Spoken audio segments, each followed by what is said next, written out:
Welcome to the old Mayfield place. I'm Snow the farmer's wife, and today we're canning potatoes. To can potatoes, you will need the following items: fresh potatoes, a pressure canner, a large pot of water for blanching the potatoes, a large bowl of ice water for the next half of the blanching process, a tea kettle or a pan of water for boiling water to cover the potatoes in the jars. You'll also need canning jars and lids, a slotted spoon, a canning funnel, a jar lifter, and salt if you desire. You will also want a large bowl of cool water to soak the peeled potatoes while you are cutting them so they don't turn dark. Wash your jars with soap and water and make sure that they are very warm before you start. Also, make sure there are no chips or defects on the rims of the jars, which can cause your seal to fail. If you find any chips or other defects, put these jars aside and never use them for canning. You can use them to store dry foods, but they will never be safe for canning. We're using the hot pack method today, and you want everything to be the same temperature to prevent thermal shock, which means broken jars and ruined food. So warm potatoes, warm jars, and warm water in the pressure canner. Start by putting the required amount of water into your pressure canner and put it on the stove on low heat to start warming.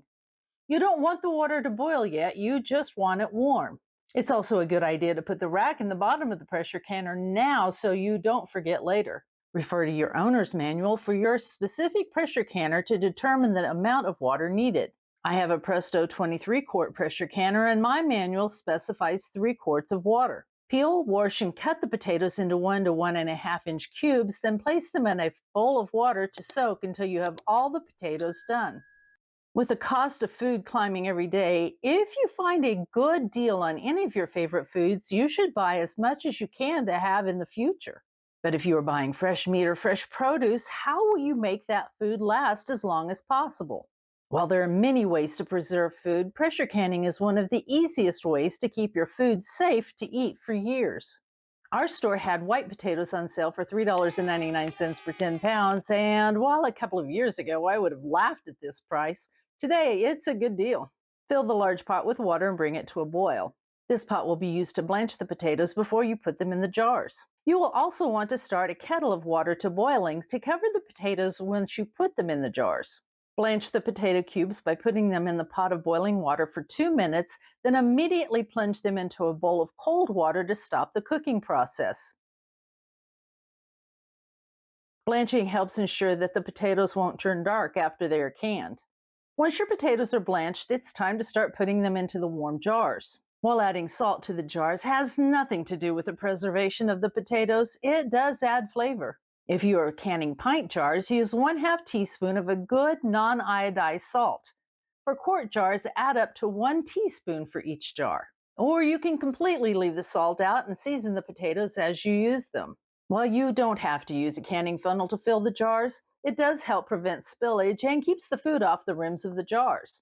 But we're going to wipe the rims before we put the seals on anyway, so you don't have to have the canning funnel. Fill the jars with the potato cubes to about 1 1/4 inch below the rim of the jar. Then pour boiled water over the potatoes until the water level leaves 1 inch of headspace.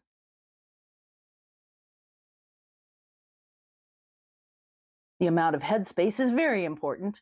As the potatoes cook in the jars during the pressure canning process, the contents will expand. If you have too little headspace in the jar, the contents may expand to the point of overflowing the jar. Food can get between the seal and the jar rim, preventing a good vacuum seal from forming, and your preservation will fail. If there is too much headspace in the jar, there will be too much air in the jar, which can also prevent the jar from sealing, and your preservation will fail. Headspace is very important. After you add the water to your jars, you will want to remove any air that may be trapped between the potato pieces. You can buy special gadgets that are plastic and can slide down the inside of the jars and into the middle of the jars to help dislodge any trapped air. Or you can use a skinny handle of a plastic spatula if you don't like having single-use gadgets cluttering up your kitchen. Most of these gadgets also have an end that measures headspace, which is really handy, but the bottom ring of the jar is at 1 inch, so you can make sure the water level is at that ring.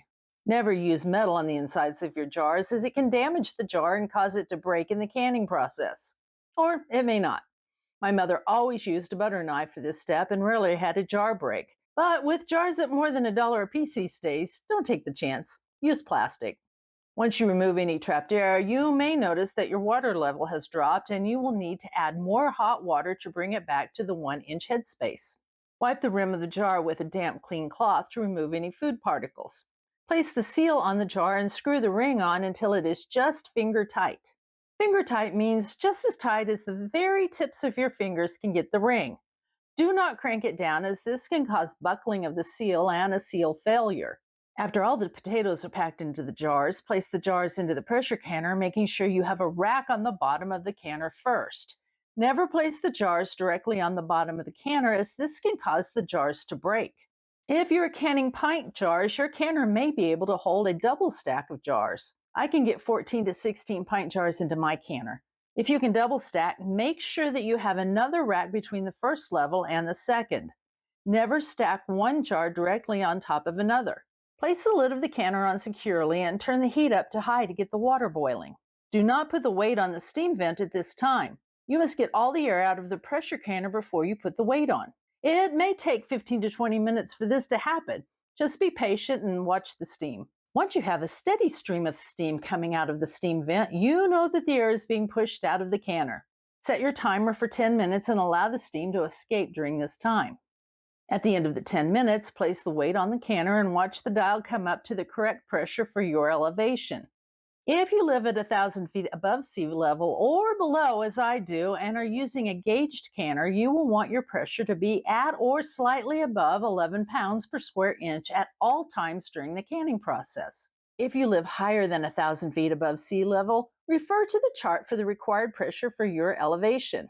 Remember that this is the minimum amount of pressure you need to end up with for a safe product. If the pressure falls below the correct level, you will need to bring the canner back up to pressure and start the timer again. I keep my canner at 12 to 13 psi throughout the process to ensure the pressure is always good. Potatoes require 35 minutes of pressure canning for pints and 40 minutes for quarts. You can mix quarts and pints in the same pressure cooker, but if you do, remember that you must use the time for the larger jar, or 40 minutes. Once you have kept the canner at the appropriate pressure for the appropriate time, turn the heat off and walk away. You must allow the canner to come off pressure naturally. Never touch or remove the weight in order to hurry things along. Part of the preservation process is the time required for the pressure to come down naturally. So go for a walk or read a book, but leave that weight in place. Once the dial gauge comes back down to 0, set your timer for 15 minutes just to make sure all the pressure is gone. After 15 minutes, remove the weight. Slowly open the lid, making sure that you turn it up and away from you so that you don't get burned by the steam. Leave the jars in the canner for another 5 minutes to allow them to cool slightly before you bring them out into room air. Remove the jars from the pot using a pot lifter and place them on a towel to cool. As the jars cool, you will hear a popping sound as the lid sealed. This means that the jars are properly sealed and the potatoes are now preserved. Do not move the jars for 12 to 24 hours to ensure a secure seal. Wash the jars and label as potatoes and then the month, year, date. Don't forget this step. While potatoes are pretty easy to identify by sight, many foods look similar, especially when canned in jars, and you want to know exactly what you're getting into when you open that jar. Store the jars in a cool place out of sunlight.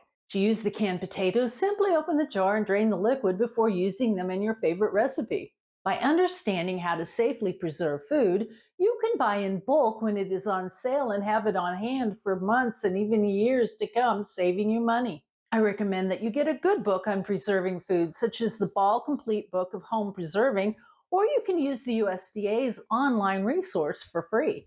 I will leave a link to each in the description below.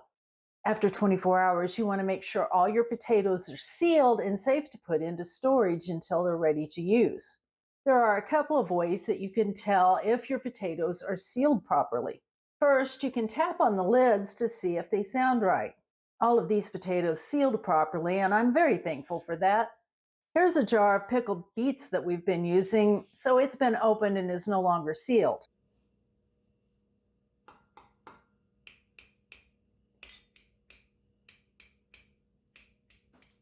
That's one way to tell whether your jars are sealed or not.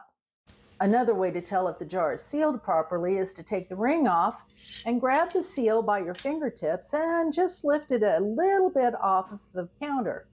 If it's sealed, it will lift the jar of potatoes. If it's not sealed, the seal will come off when you lift.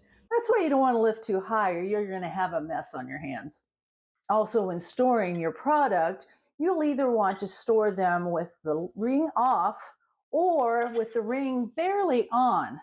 If the ring's on too tight, it can lead to what's called a false seal, and you won't know it because the ring is holding the seal on too tight, and you won't know that your seal has failed. So make sure all of your rings are loose before you put them away or take them off altogether. I have so many rings that I really don't have any place to store them anymore, so I just leave them on the jars and store them loose. If you'd like to learn how to can pork loin, watch this now. Thank you for joining me today to learn how to can potatoes. Stay healthy, watch those sales, and have a blessed week.